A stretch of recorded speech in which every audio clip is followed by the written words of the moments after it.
Welcome to Trailhead. Thanks so much for attending and joining this group. We're so excited for you. This week we're going to be jumping into something really interesting, which is sort of how we structure the church to do ministry and what we focus on. And I have a subject matter expert here, Sarah Hall. I don't know about expert. She's an expert. Sarah, when did you first come to Tab? 2006. So 20 years. Wow, that is 20 years. That's incredible. And then how long have you been on staff? On and off since 2007. But Oh, so you were here for a year and then you started working. Wow. worked in the daycare. Okay. Yeah, and then what? Then- Tell us the story. So I started in the daycare in 2007, left in 2011, came back on staff on the church side, so doing kids ministry, mostly elementary, was 2016, 2017. Okay. And then I moved into, I was the family ministry director and then the admin. Okay. And so for was family ministry then like it is now where it's over birth to 12? Right. Okay. Birth through high school. Yeah, that's what I meant. Birth to high school. Okay. Wow. Awesome. And so what did the ministry look like back then? It was very small, but we had a good amount of part-time staff. So even if as the family ministry director, there was still a youth director that covered middle and high school, and then we had an elementary director and a preschool director. Okay. So there were 3 staff members. So looking back, how many different ministries was there at the time? Like how many things were called ministries? Oh gosh, we had a lot because we also had men's ministry, we had women's ministry. We didn't really call it the senior adult ministry, but we still had that. They still did their monthly lunches, the gathering class, things like that. There was a lot of things happening, a lot of ministries going on. Okay. Something for everybody. Which brings us to our first point. The missional areas we have at Tab are what we try to narrow down as ministries because we don't want to do too much. And so we have 4 missional areas. We have outreach, which is both local and global. Then we have family ministry, which is what Sarah just mentioned. And then we have Sunday experience, which we see as a ministry to find a connecting point for people, but also to come together and worship as a body of believers. And then we have life groups, which is where we really see the community being lived out at Tab. And so I think it was a year ago, we made the decision to sort of try to narrow down our focus and really pick a couple good things, to do them well instead of doing a whole bunch of different things well. And yeah, that was interesting Kind of because like house projects. Can't have too many yeah, home projects going on at the same I time. wasn't sure where you were going with that, and I was like, yeah, That's a great one. okay, yeah. So, but that does to point out the idea of like if we do too much, we're probably not going to get anything done, Right. So the At least dangers, not well. yeah, not well, and so we'd rather do a couple things well and let other churches do things well. And then always point people to those churches if that's what they're really passionate about. Like we don't have a prison ministry at the church, but a lot of churches do. And so if we were to find one, I actually don't have one off the top of my head that does that well. But I know that, where was it? OV Church has a really strong counseling piece. So they're really good on that. And then there's a church called Pillar Church that's really strong in Pillar Church and Manna Church locally are both really strong churches for militaries. And so there's churches that do different things well, and we don't want to try to be everything for everybody because we really can't. But some of the dangers of doing too much are there's a complexity and demand for resources that outpace the organization. Like we just can't physically facilitate all the different things. And then there's, like you said, a mediocre execution of projects, initiatives, and ministries because we're spread so thin, we just can't do everything we'd want to do. And then there's burnout because we get so distracted on all the different things happening. Vision drift, there's an unclear direction of the church because we're not really solidifying who we are. And then a lack of clarity about what makes an organization unique. And I think that, in my opinion, is really critical because we narrow down who we are by what we say no to more than what we say yes to. I think that's something I've tried to get in my head of like how do we, and then explain that to the people coming through Tab. It's not that if we can't say yes to everything, because then we really wouldn't stand for anything. It's what we say yes and what we say no to that are very important to be able to settle that out. Right. Well, it's pruning too, which is biblical. This is a funny story. I can't grow anything. It's a miracle. My kids survived life. But our neighbor, who's always planting things, came over one day, and she brings us food all the time. And so she's like, "You like rosemary?" And I was like, "Yeah, it's all right, you know." And so she goes home, she comes back, and she brings me this stick. And I promise you, it's like this stick had been laying on the ground dead for weeks, right? There's no vegetation whatsoever. It's literally a stick. She's like, "Just put it in the ground and a bush will grow." And I was like, I don't think that's how this works. So I'm pretty sure Matt or Kaylin, one of them, they were a little bit older. I was like, "Just go put this in the yard. Put it in the backyard so she can't see that I'm going to kill it, you know." So they put it out there. I forget about it because I'm not going to remember to water it or anything. And I had opened the door to let the dog out to use the bathroom. This was probably a couple weeks later, and there's like this plant growing. And I was like, "That's kind of weird, you know." Whatever. Let her out. Go back in. I got a million things to do. A couple weeks goes by. I look. This thing is so big. I don't think I can put my arms around it. And I was like, "What have I done?" Interesting. And obviously we cut it down. I'm pretty sure Matt had to go out there and dig it up. But if we would have pruned it back earlier, it wouldn't have been such a problem later. But you think about pruning, like we have to cut back because obviously things are going to get out of hand. And we are going to lose that vision for what we are wanting to do. Yeah. And I'm sure over 20 years, you've seen the different visions that have sort of popped up where people are like, "We're going in this direction, and then we're going in this direction." And I don't think inherently any one of those is wrong or right. I do think it's clear that they pick a direction and then they go through it. I thought, well, actually, no, I didn't think. But so rosemary sounds like an easy thing to plant. Even if it's dead, you can plant it. I guess so. I might go and try that because I don't really try to plant because I'm just like, when I have, everything's always died. It got out of hand really fast. That's fair. And we definitely don't eat that much rosemary. I don't think I know like what rosemary tastes like. We only put it in chicken. No, I got I don't nothing. know. I got lemon pepper Rosemary seasoning. and garlic. We don't put black pepper; it's too spicy. So, yep, that's how we do it. But we're gonna keep chugging along. The missional areas allow us to, like we said, narrow down what we're doing specifically that aligns with our current vision, and then to prune off things that are either dying or don't fit with our current vision. And Larry Osborne, in his book or his training, Sticky Teams, one of the things he talked about was let dying things die, which is always really hard to do as a church because sometimes you have this vision and this you've been praying and you've been working, and sometimes things just don't work out, you know. And I think we saw that with midweek meal. The idea behind it was great, but it became staff ran. So Wednesday nights, we would come into work Wednesday, normal time, you know, and then we'd be here until 8 o'clock, 9 o'clock that night, and then come in Thursday. And you come in Thursday and you're like, "I'm so exhausted." So then your work that you were doing on Thursday kind of fell by the wayside because you're like, "I'm just too tired to put in 100%, all the attention that it needs." Yeah. And then so midweek meal started out really strong, and then it just seemed like after a while people stopped coming as much, and then we tried to keep it going, and then it just never recovered, no matter how much we were communicating it out from the stage or through emails or through invites. But even that had some good fruit from it because I know a couple people now. Right. Was it the Shinkuses, I think? Yeah, they came from the midweek meal. And so there's things that are good that are happening, but there's also where are we spending our energy that we always have to think about. And one of the ways we sort of decide within a year where we're going to spend our energy is the annual focus. Right. So it's called the rallying cry, the annual focus, the most important thing for the year. And the idea is just to specify out what's the most important thing that if we don't accomplish anything else that we'll accomplish this year. And this last year, it was developing leaders. We were like, we have a lot of things happening at TAB. We don't have the leaders to be able to step into it.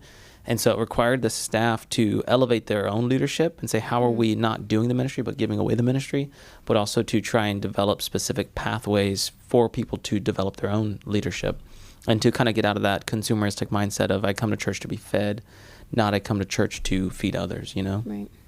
I think that was interesting. Did they have that before Craig came, or was this something he brought in? Pretty new. They could have had it and they just didn't tell us. Could have stopped at maybe the elder level. Okay. But I like the approach. We have, at least since I've been here, we have a lot of military that come in and leave.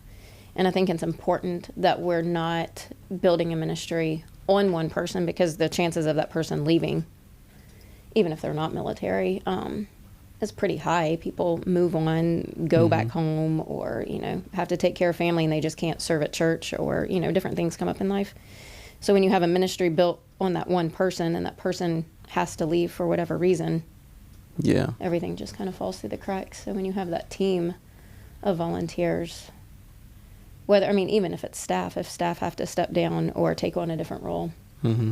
things tend to fall through. So when you have the structure built there, it seems like it can last a little bit better, longer. Yeah. I was reading through something the other day, and it was talking about if you have a ministry that's resting on the heroic efforts of a few, it's not really sustainable. And so if you have like someone who always steps in to save the day, it's not sustainable because, like you said, if they leave, it's not built on a team structure, it's built on an individual.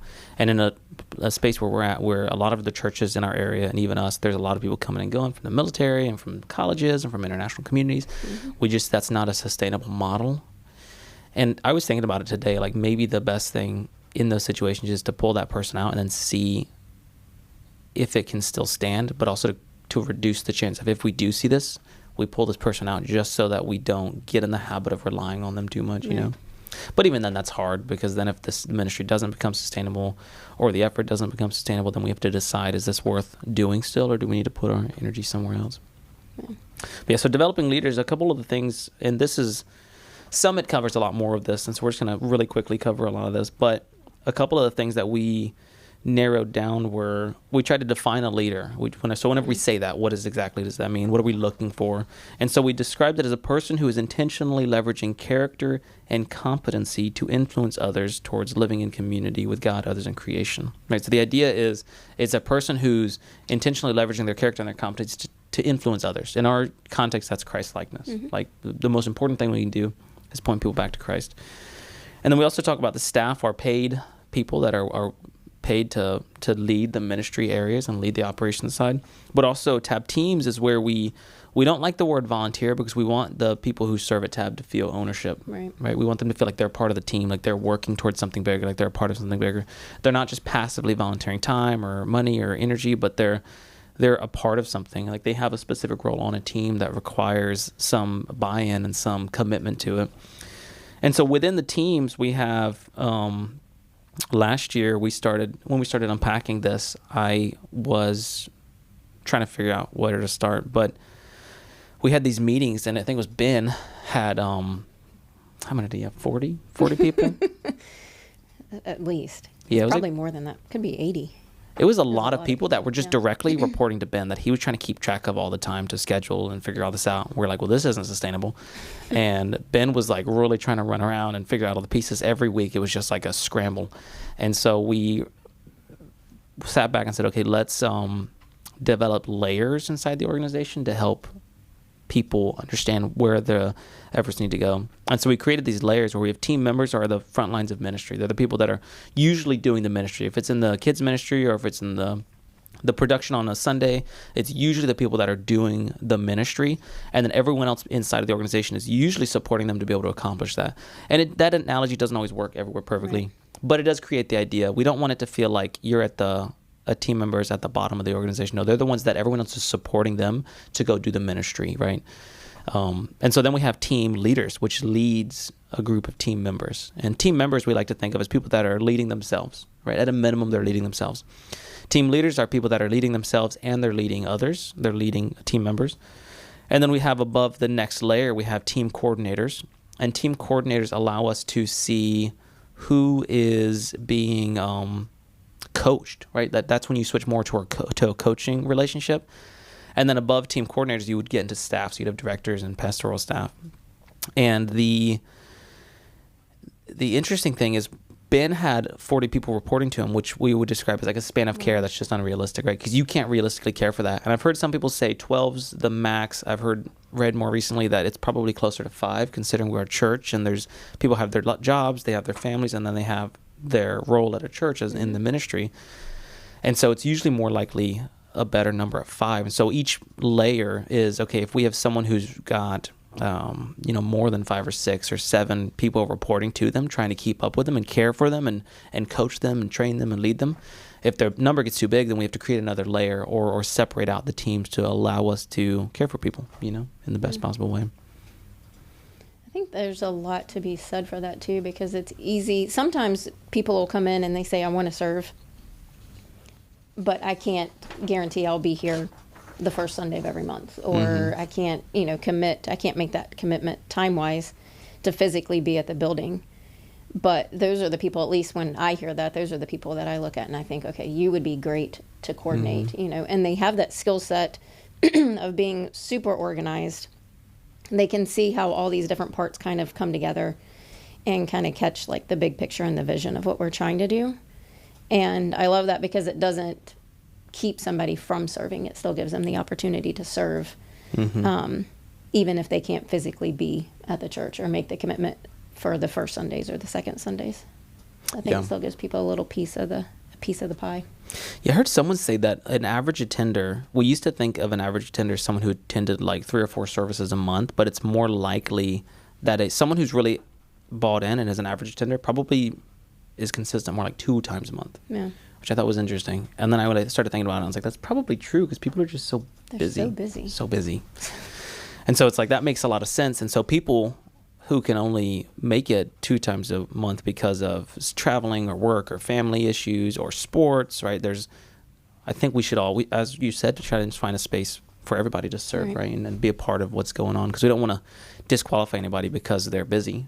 Usually they're busy because they're a high capacity person, like they're doing a lot. And so it's like, how do you balance that out? So the focus this year, like we said, was developing leaders. And a couple of the ways we did that was we tried to elevate the staff. And so we did a lot of time training this year. We had a lot of hours, probably, at least 2 or 3 hours a week where we were doing something that was trying to develop people and trying to train people up and providing resources and trying to explore new areas. And that was a first step, right? Because you can't give away what you don't possess, right? So we had to take the time and learn and try. And we're going to continue to learn for the future of how do we continue developing ourselves so that way we can have something to give to others. And then we also developed where you're at now, which is Leaderpath, which is the integrating mechanism, the pathway that hopefully all people at TAB see and are able to go through and learn from and make connections in community, right? That's the win that I keep saying in Leaderpath, is not that the content is magical, right? The critical part of all the content is really the gospel, which we don't really get into in Leaderpath, but we try to weave it through all of the different pieces about how critical it is that we reach people with the gospel. But the win here is community. And my leg is falling asleep. Oh, man. But so like community is the win in all of this. And so this year we tried to really facilitate that. But we also wanted to create a culture of TAB where we're serving and we're developing others and we're committed to the mission and we're not doing more of the ministry, but we're trying to give more of the ministry away. And so next year, the hope is that as we continue to grow, we're preparing ourselves to reach that next tick mark, right? Where we're scaling up our ministries, we're scaling up how we're doing ministry, who we're reaching, how we're reaching them, and some of the stuff that actually Sarah has come up with over the last few years is how do we go to where people are going. And I think you're kind of the champion of this on staff, of getting out of the building and instead of trying to do more here, going out and doing ministry where people are. Like, so tell me how that came about. How did you come across that idea? Well, it first started as far as like the big local outreaches. I had talked to a couple guys just because where we live, there's a rec center close to us, and my kids had gone to the school beside that for a few years. So I had these relationships with these people, so I would just see them out in the neighborhood, out walking and stuff, and just kind of forming these relationships and talking to them about how they use the rec center and the space at the rec center. And we had also noticed, so I'm having those conversations, so that's kind of happening on one side, and then I'm noticing, going back to leadership and the volunteers and building the teams, like we would have these events like extravaganza or Easter egg hunts, and I mean, we've called them many things over the years, trying to pull in more people from the community. So we would have these events here at the church that would take us months of planning, weeks of preparing, buying supplies and trying to get people to help serve. And then we run into the conversations of this with people where they're like, I'd really love to help, but I can't do Saturday because that's when my kids have all their sports, or that's our family day, and we try to, dedicate that time because, we spend all day at church on Sunday, so we try to spend Saturday doing stuff with the family. So that was kind of happening at the same time. And then we're also when we have these events, we go back and we look back and say, okay, what was our like return on investment? Like we spent all this time, we spent all this money, the staff is exhausted, especially with Easter egg hunts and activities. Then we have Easter, so it was just like a crammed weekend. And we were realizing like people were so busy that they weren't able to come to the events, or they would come to the event for a little bit, but they weren't able to get connected because they're chasing their kids around and they're, they're doing all these different things. And so it really was a God thing, that it was just like, why don't we stop putting all this effort into building something here at the church when there's all these other activities? I mean, you can easily Google egg hunts near you, and there's probably a million that'll pop up for like, over 4 weeks time. And it's like, why are we putting so much effort into something when we can make a bigger impact, and a lot less effort on our end, and we can reach these families? So then we started doing the egg hunt or the egg drop, which then they were like, oh, we also have these events in the fall that we would love to have you all come out to, these play days. And it's similar setup. So we go out there and we get to connect with the people in the community. And instead of us being like, oh my gosh, I got to make sure we don't run out of eggs over here, or I got to make sure these people have water, the volunteers have water. The city is taking those efforts on. So they're running all the logistics, and we just really are there to have conversations and connect with people. And then on a smaller scale, it led to having conversations with families here at the church that are like, man, we're so busy. We would love to come to midweek meal, or we would love to come to the Sunday night event or Wednesday night event, but our kids have baseball, or our kids have a play, or they have a concert, or there's all these different things. So then it was like, well, why don't we come to you? And I'm at this point in my life where my kids are all adults, and the grandkids aren't, they're just eating Cheerios off the floor. So they're not really, they're not life. Into any organized sports or anything right now. So I have that flexibility to be like, oh, well, your kid's got a game on Friday. What time? I'll show up. And at first I started going to Juana, or she'll drag me along to whatever she hears about. But you get to have these conversations with the families because they're sitting there on the sidelines. They're cheering on their kids, but then you get to have these conversations with them that we don't get to have on a Sunday morning because I'm busy or they're chasing their kids, So we really get to do life with them. And it's in those times where you hear about what's happening in their family or how you can be praying for them. But then also opportunities do come up where you're like, yeah, we got this going on at the church, or I got this going on in my life. And they're like, oh, well, I can help you with that, so you get to see, you get to see that community build. And I think that's great because I have a blast when we go, we go to these things. My first question is there there concessions? Food? Yes. Yeah. And then we kind of, we go from there. So I'm like, do I bring my own snacks, or are they going to be something I can get there? Put in my pocket. But yeah, so, That's but funny. I mean, it's a great time. And I feel like I leave those things feeling way more filled, and I'm sure and I've heard stories, the parents, the kids, you see the kids' faces light up when they're like, oh my gosh, and like some of them are like, why did you come to my game? Like, why did you want to come see me, And just to hear the parents say like, man, when we were going home, like they were like, man, that was so great. Like, I'm so happy that they came to see me, and for them to feel that support, because especially with military international students, they don't all have family here. And I know for me, like when my kids were growing up, I would be at the soccer field all day by myself. And so I was like, man, I really would love to have people come out and be there, even if it's just to pass the time with you, to have somebody to talk to. So I'm glad that I'm at that position in my life to be able to give back that way. Yeah. So. Yeah, especially the military you mentioned, where there's just, it's complicated, and there's, one of the spouses is usually always out, and it's difficult. And we moved up here because of the military. And I remember, you don't have any family up here. You don't have any community. I mean, you're starting to get involved in church, but you're like, I don't really know you people. And like, that's a realistic thing. Yeah. And Ben's making a lot of jokes from the stage I don't understand. And it's a interesting dynamic, and to like see you guys stepping into that is really great.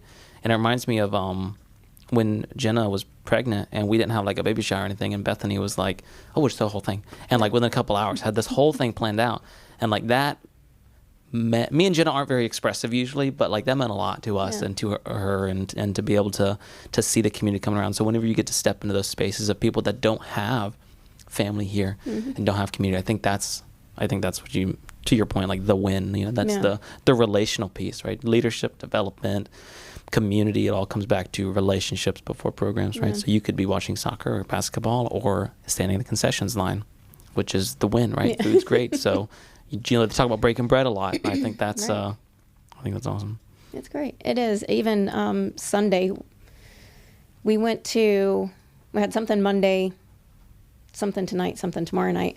But even just those small little connections you can have with the families Sunday in the atrium are like, we'll see you tomorrow, right? And you're like, yeah, I'm going to be there, And just to see that people are just as excited for us to go as we are to go, And I think it shows them that we do care. It's not just like, oh, well, you can't come to my event at the church. Well, then that's fine. I'll just see you, So I think it shows them that we're willing to take those steps to be with them too. Yeah. So maybe the challenge to you in Trailhead or in Summit or wherever you're at currently is, where do you feel like you could step into these spaces? How do you feel like you could care for the community? How do you feel like you could, we always say come as you are, right? But Jesus didn't really sit in a spot and wait. Like he was going after people. And so maybe that's what our new philosophy of ministry is we need to go out instead of trying to sit and wait for people to come, but to go get them, go care for people where they are.